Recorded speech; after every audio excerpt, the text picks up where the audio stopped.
the game of life and how to play it.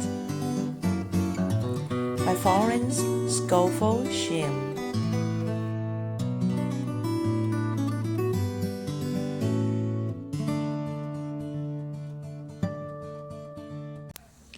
A person knowing the power of the word becomes very careful of his conversation.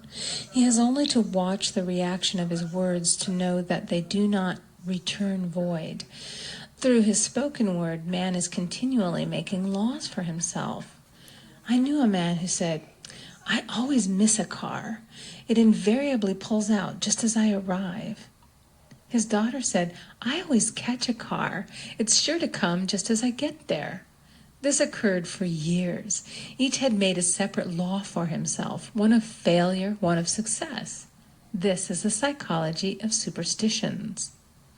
The horseshoe or rabbit's foot contains no power, but man's spoken word and belief that it will bring him good luck creates expectancy in the subconscious mind and attracts a lucky situation.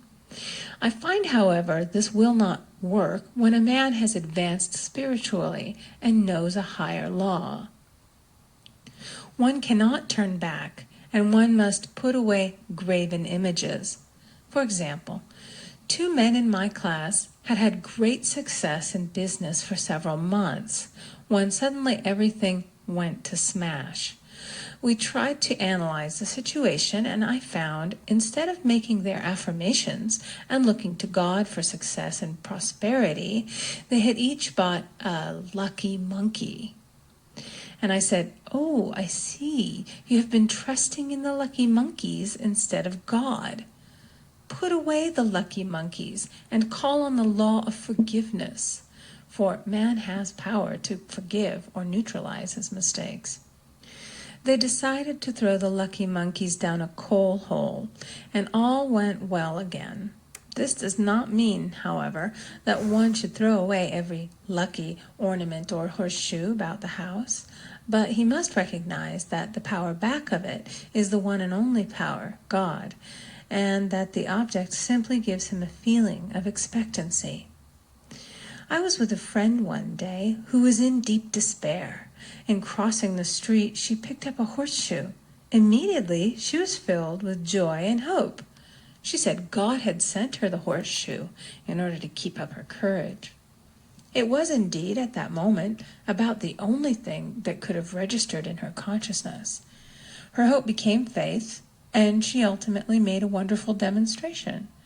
I wish to make the point clear that the men previously mentioned they were depending on the monkeys alone, while this woman recognized the power back of the horseshoe.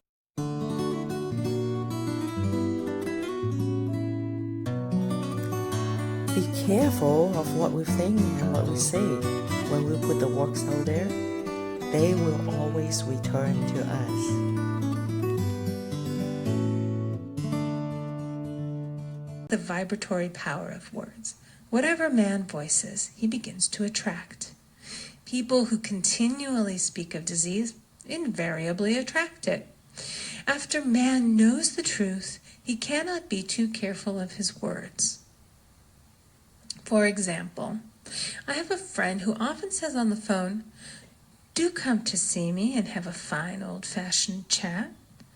This old-fashioned chat means an hour of about 500 to 1,000 destructive words, the principal topics being loss, lack, failure, and sickness. I reply, "No, thank you. I've had enough old-fashioned chats in my life. They are too expensive, but I will be glad to have a new-fashioned chat and talk about what we want, not what we don't want." There is an old saying that man only dares to use his words for 3 purposes: to heal, bless, or prosper. What man says of others will be said of him, and what he wishes for another he is wishing for himself. Curses like chickens come home to roost.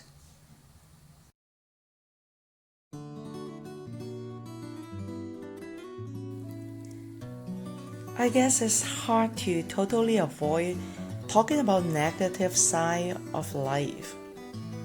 However, when we talk about the negative, we can use those negative things as contrast in order to find out the positive in life. We know what we do not want, then we can find out what we truly want.